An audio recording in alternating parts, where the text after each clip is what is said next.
একটা সম্পর্ক সেখানেই সুন্দর যেখানে বিশ্বাস, ভরসা, ভালোবাসা আর সম্মান আছে। আছে একে অপরকে শ্রদ্ধা করা, যত্নশীলতা, দায়িত্বশীলতা। সম্পর্কের মানে এই নয় যে সবসময় একে অপরকে বুঝতেই হবে, মাঝে মাঝে ছাড় দিতেও শিখতে হয়। মূলত সম্পর্কের কদর করাটা ভীষণ জরুরি।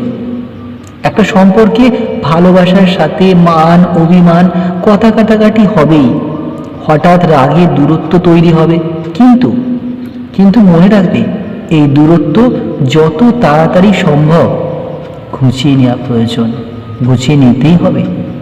সম্পর্কে একে অপরকে ভালো রাখাটা যেমন মুখ্য বিষয়, তেমনি মানসিক শান্তির কারণ হওয়াটাও বিশাল ব্যাপার।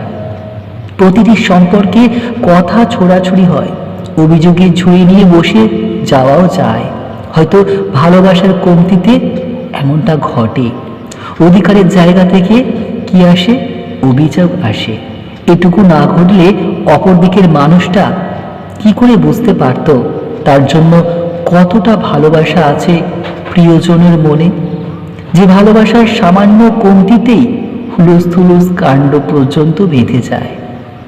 একটা সম্পর্ক শুধু সম্পর্কই হয় না, সেখানে আত্মিক টান থাকলে সম্পর্কটা অন্যরকম সুন্দর হয়। আর আত্মিক সম্পর্কগুলোতে ভালোবাসার গভীরতা সব সময় বেশি থাকে। এই সম্পর্কগুলো গড়ে ওঠে মূলত বিশ্বাসের জায়গা পাকাপোক্ত হলেই। তাই সম্পর্কের বোঝাপড়া দিন দিন বাড়তেই থাকে।